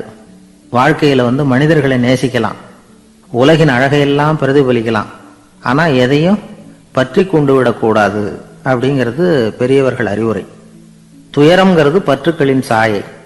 கண்ணாடி முன்னாடி நிக்கிறப்போலாம் நமக்கு இந்த ஞாபகம் வரணுமா. எனக்கு எங்க ஊர்லயே ஒரு பேர், எங்க ஊர் நண்பர்கள் கூட இங்க வந்திருக்கிறாங்க. எங்க ஊர்ல இருக்கிறவங்க இந்த ஊர்ல வேலை பார்க்கறாங்கிறது எங்க ஊர் பக்கத்து ஊர் இப்பதான் தெரியும். வந்த பிறகு நண்பர்கள்லாம் வந்து பார்த்தாங்க. எங்கள் ஊர் பையங்கள்லாம் இங்கே இருக்கிறாங்கங்கிறது எனக்கு இப்போ தான் தெரியும். எங்கள் ஊரில் அவங்களுக்கு தெரியும் எனக்கு பேர் என்னென்னா எல்லாம் நல்லா செய்வேன், கொஞ்சம் பொய் சொல்லுவேன் அப்படிம்பாங்க. அதுக்கு இப்போவும் சொல்லுவாங்க. எங்கள் ஊரில் ஒரு பெரியவர் கேட்டார், உனக்கு சின்ன வயசுலேயே உனக்கு ரேடியோவில் வேலை கிடைக்கும்னு எனக்கு தெரியும்ப்பா அப்படிம்பார் ஒரு தாத்தா. அது எப்படி தாத்தா உங்களுக்கு தெரியும், அவ்வளோ தீர்க்க தரிசனமா? ஆனால் இல்லை நீ சின்ன வயசில் கூட ஒரு பொய்யை கூட நிஜ மாதிரி பேசுவேன், அதனால தான் உனக்கு அங்கே வேலை கிடைச்சிது அப்படின்னு சொல்லுவாங்க. அது மாதிரி இந்த பொய் சொல்கிறதுல கொஞ்சம் அதுதான் என்கிட்ட உள்ள குறைய தவிர, கொஞ்சம் பொய் சொல்லுவேன், வேறு மற்றதெல்லாம் தெளிவாக இருக்கும். இதுவே சொன்னாராம், அதாவது கடவுள்கிட்ட போய் புகார் பண்ணாங்களாம். கடவுள்கிட்ட போய் ஒருத்தர் புகார் பண்ணியிருக்கிறார், நீ படைத்த மனுஷன்லாம் பூலோகத்தில் பொய் சொல்கிறாங்க, ரொம்ப எல்லாரும் பொய் சொல்கிறாங்க, நீ படைத்த மனுஷன் சரியா இல்லை அப்படின்னு கடவுள்கிட்ட போய் புகார் பண்ணாங்களாம். அப்போ கடவுள் சொன்னாராம், என்னை யாரும் ஏமாற்ற முடியாதுப்பா, நான் வந்து அதுக்கு ஒரு ரிமோட் கண்ட்ரோல் மாதிரி ஒன்று வச்சுருக்கேன், இங்கே பாரு, எதிர்த்தாவில் பாரு, என்ன தெரியுது அப்படின்னா பிரம்மாண்டமான செவுரு, அதில் லட்சக்கணக்கான எலக்ட்ரிக் பல்புலாம் சொருவிருக்கு, அதெல்லாம். அப்போ கடவுள் சொன்னாராம், புகார் சொன்னவனை கூப்பிட்டு, இதை பாருப்பா, எலக்ட்ரிக் பல்பு, பூலோகத்தில் நாம் படைத்த மனிதர்கள் யாராவது பொய் சொன்னால் இங்கே விளக்கு எரியும், எந்த ஏரியாவில் எவ்வளவு விளக்கு எரியுது அப்படிங்கிறத பார்த்து நான் கண்டுபிடிச்சிருவேன். நான் படைத்த மனிதர்களை என்னை ஏமாற்ற முடியாது, எவ்வளவு பேர் எங்கே பொய் சொல்கிறாங்கிறது இந்த விளக்கை பார்த்து கண்டுபிடிச்சிருவேன் நான் கடவுள். இப்படி சொல்லிகிட்டு இருக்கும்பொழுது எல்லா விளக்கம் எரிஞ்சுதான். அப்போ புகார் பண்ணவங்க கேட்டிருக்கான், இது ஏதாவது ஒயரிங்கில் கோளாறாக இருக்குமா சார், இது ஏன் இப்படி எல்லாம் எரியுது அப்படிங்கிறப்ப கடவுள் சொன்னாராம், இல்லை இப்போ வந்து சிங்கப்பூரில் தென்கட்சி சுவாமிநாதன் பேசிக்கிட்டு இருக்காரு, இன்னும் ஒரு 15-20 நிமிஷத்தில் சரியாக போடும் அப்படின்னாராம். அப்படி சொல்லுவாங்க என்னை பற்றி கொஞ்சம் பொய் சொல்கிறதுங்கிறது. அதுக்காக உங்ககிட்ட வந்து பொய் சொல்ல முடியாது. நான் பொய் சொல்கிறதுனா அந்த முன்னாடி சொன்னேன் முதியோர் இல்லம், அங்கே வேணால் சொல்லலாம், எதை சொன்னாலும் கேட்க போகிறதில்ல, அப்படி சொல்லலாம். ஏன்னா இப்போ இதில் என்னென்னா, இவங்க ஐயாக்கெல்லாம் இங்கே வந்ததும் பெரியவங்கள்லாம் சொன்னாங்க, முஸ்தபா சார்லாம் சொன்னார், இங்கே வந்து முன்னாடிலாம் எங்கள் மனிதர்கள் எந்த அளவுக்கு இப்போ வந்து ரொம்ப ஆக்கப்பூர்வமாக வளர்ந்துருக்கிறார்கள். முன்னாடிலாம் சினிமா நடிகர்களுக்கு தான் இது மாதிரி கூட்டங்கள்லாம் வரும், சினிமா சம்மந்தப்பட்டவங்களுக்கு இது மாதிரி ஏதாவது நல்ல விஷயங்களை பேசுகிறவங்களுக்கு கூட்டம் வர்றது வந்து ஒரு பெரிய ஆரோக்கியமான அறிகுறி, எங்களுக்கெல்லாம் ரொம்ப மகிழ்ச்சியாக இருக்குது சார்னு சொன்னார். அது இப்போ அதுக்கு தான் வந்திருப்பீங்க, வேறு ஒன்றும் இப்போ எங்கள் முகத்துக்காக வந்திருக்க போகிறீங்க, அப்படி ஒன்றும் கவர்ச்சியான முகமா அதுவும், அதனால் வந்து முகத்தை பார்க்குறதுக்கு தான் வந்திருக்கிறாங்க அப்படின்னு சொல்லி. ஆனால் இந்த ரேடியோவில் நான் கொஞ்ச காலம் வெளியில் தெரியாமல் இருந்தேன். அப்போ என்ன பண்ணுவாங்கன்னா, என்ன வருவாங்க எங்கள் ரேடியோ ஸ்டேஷனுக்கு வருவாங்க, சார் அந்த தினம் ரேடியோவில் பேசுகிறாரு இன்று ஒரு தகவல், அவர் முகத்தை பார்த்துட்டு போகணும் சார் அப்படின்ட்டு வருவாங்க. ஏன்னா இப்போ தொலைக்காட்சியில் வர்றதில்லை. அதில் என்னென்னா, அப்படி ஒரு தடவை வர்றவங்க அடுத்த தடவை வர்றதில்லை. அப்போ தான் புரியுது, ஓஹோ அவங்க ஆள் யாருன்னு தெரிஞ்சுக்கிறதுக்கு தான் வராங்க, வேறு ஒன்றும் ஒரு பெரிய கவர்ச்சி. அதனால் இந்த கூட்டம் வந்து ஏதோ என்னோட கவர்ச்சின்னா அவர் ஐயா சுகிசிவம் கொஞ்சம் கவர்ச்சியாக தெரிகிறார், அதனால் அவருக்காக வந்த கூட்டமாக வேணா இருக்கலாம், வேறு எனக்கு அந்த நம்பிக்கை இல்லை. ஐயா சாலமன் பாப்பாவுக்கு சுத்தமாக அந்த நம்பிக்கை இருக்காது. அதனால் நாங்கள் வந்து ஏமாந்து போட மாட்டோம், ஏதோ எங்களை பார்க்க தான் வந்திருக்கிறாங்க எல்லாரும் அப்படின்னு. என்ன அவங்களுக்கு கருத்துன்னா, நல்ல குடும்பம், நல்ல மகிழ்ச்சியாக வாழ்வது எப்படி, நல்ல குடும்பத்தை எப்படி நடத்துறது, இது மாதிரி நல்ல கருத்துக்களை இப்போ ஜனங்கள்கிட்ட பரிமாறிக்கணும்னு இந்தியாவிலையும் தமிழ்நாட்டிலையும் சில நிகழ்ச்சிகளை அவங்க நடத்திட்டு இருக்கிறாங்க. என் கூட வேலை பார்க்குறப்போ ஒரு அம்மா இருந்தாங்க, அவங்க எப்போதும் அவங்க வீட்டுக்காரர் படத்தையே வச்சுருப்பாங்க, கையில் பத்திரமா வச்சுருப்பாங்க. அவ்வளவு மரியாதை மதிப்புன்னு சொல்லி நாங்கள்லாம் அவங்கள பெருசாக நினைப்போம். இது எதுக்குமா அவங்க வீட்டுக்காரர் படத்தை பத்திரமா இல்லை கையிலேயே வச்சுருக்கீங்களே, ஆஃபீஸுக்கெல்லாம் எடுத்துகிட்டு வந்து வச்சு அடிக்கடி எடுத்து பார்த்துக்குவாங்க, அவ்வளவு பிரியமாக அவங்க வீட்டுக்காரர் இல்லை. ஆமாம், எனக்கு வந்து ஏதாவது பிரச்சனை வந்துவிடுதுன்னா உடனே எங்கள் வீட்டுக்காரர் படத்தை எடுத்து பார்ப்பேன். பரவாயில்ல, இப்படி ஒரு இதாக, ஆமாம் இதை பார்த்துட்டு நினச்சிக்குவேன், இதை விட பிரச்சனை வேறு என்ன இருந்துட போகுது உலகத்தில் அப்படின்னு நினச்சிக்குவேன், உடனே எனக்கு எல்லாம் போயிடும் அப்படின்ட்டு தான். அப்படி ஒரு அம்மா இருந்தாங்க, இப்போ இருக்காங்க, வேலை பார்த்துக்கிட்டு இருக்காங்க. அப்படிலாம் நீங்கள் இருக்கிற தாய்மார்கள் பெண்கள் யாராவது அப்படி கூட பண்ணலாம். யாரா எப்போதுமே உங்கள் வீட்டுக்காரர் படத்தை கையில் வச்சுக்கோங்க, அது ஒரு யோசனை, குடும்பம் குதூகலமாக இருக்கிறதுக்கு அது ஒரு யோசனை. அதே மாதிரி இவங்களும் அவங்க படத்தை வச்சுக்கலாம், வச்சுக்கிட்டு பிரச்சனை வரும்போது பார்த்துக்கணும், இதை விட நமக்கு என்ன வந்துட போகுது பெருசா அப்படி தான் இருக்கணும். குடும்பம் வந்து நல்லபடியாக இருக்கணும்னா அதுக்கு இப்போ சொல்லுவாங்க, கடவுளே வந்து ஒரு வீட்டு கணவன் வீட்டு தலைவர் கனவுல வந்தாராம். கடவுள் வந்து இது மாதிரி உன்னை விட்டுட்டு உங்கள் குடும்பத்தை உன்னையெல்லாம் விட்டுட்டு போக போகிறேன்னா, அதனால் ஏதாவது வர வேணும்னா கேட்டு போய் வாங்கிக்கோ அப்படின்னு கடவுள் சொன்னாராம் இந்த குடும்ப தலைவர்கிட்ட. அவருக்கு என்ன கேட்குறதுன்னு புரியல. கடவுள் வந்து விட்டுட்டு போகிறேங்கிறார், ஏதாவது வரம் கேட்டுக்கோ அப்படின்னு நம்ம என்ன பண்ணுறது, என்ன கேட்குறதுன்னு ஒன்றும் புரியல. குழம்பிக்கிட்டு இருந்தான் அந்த ஆள் கனவுல. இப்போ கடவுள் சொன்னாராம், சரி நீ ரொம்ப குழப்பமாக இருக்க, நாளைக்கு மறுபடியும் உன் கனவுல வரேன், அதுக்குள்ளே நீ முடிவு பண்ணி வை, உனக்கு என்ன வரம் வேணுமோ கேட்டு வாங்கிக்கோ, உனக்கு வரம் கொடுத்துட்டு நான் போயிடுறேன், உன்னை விட்டுட்டு போகிறதா நான் முடிவு பண்ணிட்டேன் அப்படின்ட்டுருக்காரு கடவுள். சரி ஒரு நாள் அவகாசம் கொடுங்க, நாளைக்கு நான் அதுக்குள்ளே முடிவு பண்ணி வைக்கிறேன்ட்டு அவர் வந்தார். மறுநாள் முழிச்சுக்கிட்டு மனைவி மகன் மக்கள் எல்லாரையும் கூப்பிட்டார், குடும்பத்தில் எல்லாரையும். அப்படி வாங்க, இது மாதிரி நேற்று கனவுல வந்தார் கடவுள், நம்மளை விட்டுட்டு போக போகிறாராம், என்ன வரம் வேணும்னு கேட்டு வாங்கிங்கோ அப்படின்னு போய் சொல்லிட்டார். என்ன கேட்குறதுன்னா அப்படின்னு அந்த கணவன் கேட்குறான். இந்த மனைவி சொல்கிறாங்க, என் உடம்பு பூரா நகையாக இருக்கணும் அப்படின்னு கேள் அப்படின்ட்டுருக்கு. அதுக்குள்ளே அந்த ஒரு பொண்ணு ஓடி வந்து, அப்படிலாம் கேட்காதப்பா கடவுள்கிட்ட, இப்போ இருக்கிற சொத்து எவ்வளோ இருக்கோ அதுபோல் இன்னொரு பங்கு வேணும்னு கேள் அப்படின்னு. அந்த பையன் வந்து அவன் வேறு சொன்னான், அவன் அது நமக்கு வந்து இது போல் ஒரு 10 பங்காவது வேணும், 2 பங்களா கார் வேணும் அப்படின்னு அவன் ஒரு லிஸ்ட்டை கொடுத்தான்.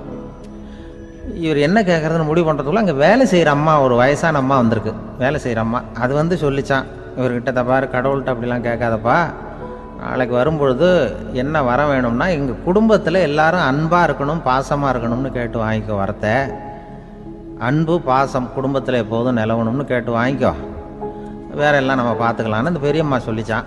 மறுநாள் அதே மாதிரி படுத்து தூங்கினார். கடவுள் கனவுல வந்தார். வந்து கேட்கும்பொழுது இவர் சொன்னாராம், ஐயா எனக்கு வந்து எங்கள் குடும்பத்தில் நாங்கள் கணவன் மனைவி புள்ள குட்டி எல்லாம் பாசமாக இருக்கணும், அன்பாக இருக்கணும், இதுதான் எங்களுக்கு வர வேணும் அப்படின்னு கேட்டாராம். இவர் கேட்டதும் கடவுள் வந்து தலையை சொரிய ஆரம்பிச்சிட்டாராம். ஏன் என்ன யோசிக்கிறீங்கன்னு கேட்டிருக்காரு. நீங்கள் அன்பாக பிரியமாக இருந்தீங்கன்னா அப்புறம் ஏன் நான் உங்களை விட்டுட்டு போக போகிறேன், நான் ஏற்கனவே இல்லைங்கிறதுனால தான் உங்களை விட்டு போகலாம்னு முடிவு பண்ணியிருந்தேன். இப்போ நீங்கள் ஏற்கனவே பாசமாக இருந்தீங்கன்னா நான் இனிமேல் போக மாட்டேன், அதனால் ஏன் முடிவை மாற்றிக்க வேண்டியதுதான், உங்கள் கூட தான் இருக்க போகிறேன்னாராம். இப்படி ஒரு கதை சொல்லுவாங்க. அதனால் ஒரு குடும்பத்தில் அந்தந்த உறவு முறைகள் சரியாக இருக்கிற வரைக்கும் எல்லாம் நல்லாயிருக்கும். அங்கே தான் இறைவன் வாழும் இல்லம்ங்கிறாங்களே, அதுதான் அது. அதில் அந்த குடும்ப தலைவருங்கிறவர் கணவன் அப்படிங்கிறதுனால அவருக்கு தான் பொறுப்பு. அவருக்கு நிறைய சகிப்புத்தன்மை வேணும், கோபம் வரக்கூடாது, யார் என்ன சொன்னாலும் போகணும். சில கணவன்மார்கள் வந்து எது சொன்னாலும் மனைவி வந்து தட்டுறதில்லை. அங்கே போனால் போவாங்க, எதுக்கு போக சொல்கிறேன்னு கேட்குறதில்ல, போகிறது, இங்கே வான்னா வர்றது. திருவள்ளூர் மனைவி இருந்தாருன்னு சொல்கிறாங்கல்ல, அது மாதிரி. அது எப்படின்னா ஒருத்தர் சொன்னார், அது அப்படி இல்லை, அதுக்கு ஒரு கதை சொன்னார். ஹிட்லர் வந்து வந்தாராம் ஒரு தடவை, ஒரு பெரிய கப்பல் மேலே, கப்பலுடைய மேல் தளத்தில் ஹிட்லர் வந்துக்கிட்டு இருக்கார். ஒரு இங்கிலீஷ் கேப்டன் எதிரில் நிற்கிறான். அவனுக்கு பெரிய ஆச்சரியம், இந்த ஆள் எப்படி இப்படி ஒரு தனி மனிதனாக இருந்துக்கிட்டு உலகத்தையே இப்படி இந்த பாடுபடுத்துகிறார் அப்படின்னு சொல்லி, உன்னுடைய வெற்றிக்கு என்ன காரணம்னு கேட்டாராம் அந்த இங்கிலீஷ் கேப்டன். இப்போ ஹிட்லர் சொன்னாராம், என்னுடைய வெற்றிக்கு காரணம் என்கிட்ட வேலை செய்கிற ஊழியர்கள், நான் கிழிச்ச கோட்டை தாண்ட மாட்டாங்க, நான் என்ன சொல்கிறேனோ அதை உடனே செய்வாங்க, ஏன் எதுக்குன்னு எதிர்த்து பேச மாட்டாங்க, அதுதான் என்னுடைய வெற்றிக்கு காரணம் அப்படின்னு சொல்லி அதை நிரூபித்து காட்டுறேன் பார் அப்படின்னு சொல்லி கையை தட்டினாராம் ஹிட்லர். உடனே ஒரு சிப்பாய் அங்கேருந்து வந்து லெஃப்ட் ரைட்னு போட்டு வந்து சல்யூட் பண்ணி நின்னான். உடனே ஹிட்லர் சொன்னார், நீ அப்படியே இந்த கப்பல் மேல் தளத்துலேருந்து அப்படி கடலில் விழுந்து செத்து போடா அப்படின்னு பொத்துன்னு குதிச்சுட்டான். எதுக்கு சொல்கிறேன் என்ன இதில், உடனே குதிச்சு செத்து போட்டான். இவருக்கு பெரிய ஆச்சரியம் கேப்டனுக்கு. ஹிட்லர் சொன்னார், இதுதான் என்னுடைய வெற்றிக்கு காரணம், தப்பார் இன்னொருத்தனை கூப்பிட்றேன் அப்படின்னு தட்டினா இந்த பக்கத்துலேருந்து ஒருத்தன் வந்தான், லெஃப்ட் ரைட்னு வந்து நின்னா, நீ இப்படி குதிச்சு செத்து போடா அப்படின்னு பொத்துன்னு குதிச்சுட்டான். எதுக்கு போக சொல்கிறீங்கன்னு ஒன்றுமே கேட்கல, குதினா உடனே குதிச்சுட்டான். அப்போ ஹிட்லர் சொன்னார், இதே மாதிரி என்னுடைய ஒவ்வொரு ஊழியர்களும் இருக்கிறாங்க, நானும் ஊழியர்களை இழக்கிறதுக்கு தயாராக இல்லை, தயாராக இருப்பேன் எப்போதும், தப்பார் இன்னொருத்தர் தட்டுறேன்னு இன்னொருத்தர் வந்தார். எதிர்த்தாப்புலேருந்து ஒருத்தன் லெஃப்ட் ரைட் சல்யூட் அடித்தான். நீயும் குதிச்சு செத்து போடான்ருக்கார் ஹிட்லர். இவனால் பொறுக்க முடியல, இந்த இங்கிலீஷ் கேப்டன் அனாவசியமாக ஒவ்வொருத்தனாக குதிச்சுட்றானேன்னு சொல்லி ஓடி போய் அவனை குதிச்சிட்டான். குதிக்கிறதுக்கு முன்னாடி பிடிச்சி தனியாக எழுத்துட்டு போட்டான். தனியாக எழுத்துட்டு போய் அந்த சிப்பாய்கிட்ட கேட்டாரான் அந்த இங்கிலீஷ் கேப்டன், ஏன்ப்பா அந்த ஆள் குதிக்க சொல்கிறான்னா நீ ஏன் எதுக்குன்னு கேட்கறது இல்லையா, உடனே குதிச்சு செத்து போகிறீங்களே, இதெல்லாம் என்ன அநியாயம் அப்படின்ட்டுருக்கான் அந்த இங்கிலீஷ் கேப்டன் கையை பிடிச்சிக்கிட்டு. உடனே அந்த சிப்பாய்க்கு கோவம் வந்துட்டு தான், உடையா கையை, இவன்ட்ட வேலை பார்க்குறதோட உழுந்து செத்து போகலாம், நான் குதிக்கிறான், என்ன அனாவசியமாக எதுக்கே இருக்க சொல்கிறேன் அப்படின்னு சொல்லி குதிச்சுட்டானா. அதனால் இந்த உடனே சொல்கிறத செய்கிறாங்க பாருங்கள், அவங்கள நம்பக்கூடாது. கணவன்மார்களுக்கு ஒரு எச்சரிக்கை, சொல்கிறத உடனே செஞ்சுருவாங்க மனைவி, நீ அங்கே போனால் போங்க வரணும் அது ஹிட்லர் மாதிரி நினைக்கிறாங்கன்னு அர்த்தம். இதுகிட்ட பேசிக்கிட்டு இருக்கிறத விட சொல்கிறத செஞ்சுட்டு போடுவோமே. அப்படி சமாளிக்கிற கணவன்மார்கள் உண்டு. குடும்பத்தில் வந்து அப்படிலாம் இருந்து சமாளிக்கிறாங்க. குடும்பத்தில் ஒருத்தர் அனுசரிப்பு தன்மைங்கிறது ரொம்ப அவசியம்.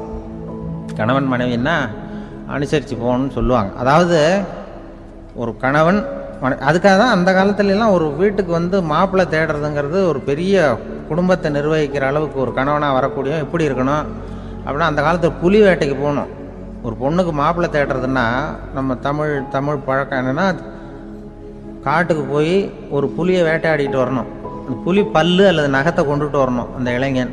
அதை வந்து வீட்டில் கொடுப்பான். அதை தான் கட்டி அதை வந்து இதாக கட்டுவாங்க, மாலையாக போடுவாங்க, தாலியாக கட்டுவாங்க. அதாவது வீரம் இருக்கா பையனுக்குன்னு பார்ப்பாங்க. ஒரு பொண்ணு வேணும்னா நீ முதல்ல வீட்டுக்கு பொண்ணு கேட்க போகக்கூடாது, காட்டுக்கு போகணும். போய் புளியை கொண்டு வா, அதுக்கப்புறம் தான் உனக்கு பொண்ணு அப்படின்னு சொல்லுவாங்க. இப்போலாம் ஏன் போகிறது இல்லைன்னா, இப்போலாம் ஒருத்தனை வந்து காட்டுக்கு போய் புலிப்பல் கொண்டு வரனா புலி தான் மாப்பிள்ளையாக வரும். அதனால தான் இப்போ போகிறதில்ல யாரும் காட்டுக்கு. அப்போ வந்து பெண்களும் வந்து ரொம்ப வீரமாக இருந்தாங்க. பெண்கள் மூலம் அந்த காலத்தில் எப்படின்னா, முறத்தாலேயே புலியை துரத்துவாங்களாம். நம்ம பழைய பாட்டிலெல்லாம் பார்த்துருப்பீங்க. முறத்தால புலியை விரட்டினாங்கன்னு வரும் பழைய பாட்டு. அந்த அளவுக்கு பெண்களுக்கு வீரம். இப்போ கல்யாணம் ஆகி இந்த காலத்தில் ஒரு கணவனை வந்து விரட்டிட்டு வந்தாங்களாம் முறத்தை எடுத்துக்கிட்டு. ஒரு மனைவி அவன் பயந்துட்டு வெளில ஓடி வரான். பின்னாடி முறத்தை எடுத்துகிட்டு அந்த அம்மா ஓடி வருது. இவனை தனியாக பிடிச்சி கொண்டு போய், என்னப்பா இந்த மனைவிட்டு இப்படி பயந்து ஓடி வரையே, முறத்தால் துரத்துறா இப்படி வரையே அப்படின்னு தான் அவன் அப்படியே தடுமாறிக்கிட்டு, அதெல்லாம் ஒன்றும் இல்லை, அவன் என்ன புலியாக நினைக்கிறா அப்படின்னு ஒரு பெருமையாக சொல்லிட்டானான். அந்த காலத்தில் புலியை தான் முறத்தால் விரட்டினாங்க, இப்போ புருஷனை விரட்டுறாங்க அப்படின்னு சொல்லி. அப்படி அந்த காலத்தில் வந்து கணவனுக்கு ஒரு குடும்பத்தை நிர்வகிக்கிற திறமை இருக்கா, உடல் வலிமை தான் முக்கியம். இப்போ கூட மதுரை பக்கத்தில் ஐயாவுக்கு தெரியும், அந்த இளவட்டக்கல்லுன்னு ஒரு ஊருக்கு ஊர் எல்லையில் கிடக்கும். ஊர் எல்லையில் ஒரு பெரிய கல் கிடக்கும். அந்த ஊருக்கு பொண்ணு கேட்க போகிறவங்க அந்த கல்லை தலைக்கு மேலே தூக்கி காட்டணும். அப்படியே தூக்கி தலைக்கு மேலே வசதி கீழே போடணும். அந்த வலு இருந்தால் தான் நீங்கள் அந்த ஊருக்குள்ளேயே போகலாம், பொண்ணு கேட்கறதுக்கு போகலாம். இல்லைன்னா நீ திரும்பி போக வேண்டியதான். அந்த வலிமை இருக்கா மாப்பிள்ளைன்னு பார்க்குறாங்க. இளவட்டக்கல்லுன்னு பேர். அப்போ என்ன பண்ணாங்கன்னா, ஒரு 1000 வருஷத்துக்கு முன்னாடி அந்த கல்லை தலைக்கு மேலே தூக்கி கீழே போடுவாங்களாம். ஒரு 500 வருஷத்துக்கு முன்னாடி அப்படி கொஞ்சம் தூரம் இடுப்பு அளவுக்கு தூக்கி கீழே போட்டுக்கிட்டு இருந்துருக்குறாங்க. அதுக்கப்புறம் ஒரு 100 வருஷத்துக்கு முன்னாடியெல்லாம் அப்படி முழங்கால அளவுக்கு அப்படி தூக்கி போட்டால் போகிறோம்னு வச்சுருந்தாங்களாம். இப்போ நான் அந்த ஊருக்கு என் கூட பழனிசாமின்னு ஒருத்தர் இருக்கார். அவர் போய், உனக்கு எப்படிப்பா இந்த ஊரில் கல்யாணம் ஆச்சு அப்படின்னா, இப்போலாம் நாங்கள் தொட்டு கும்பிட்டா போகிறோம், அதை அசைக்கிறது கூட இல்லை. அப்படி ஆகிட்டுது. ஒரு குடும்பத்தை கணவனாக வரப்போகிறவனுக்கான தகுதி அந்த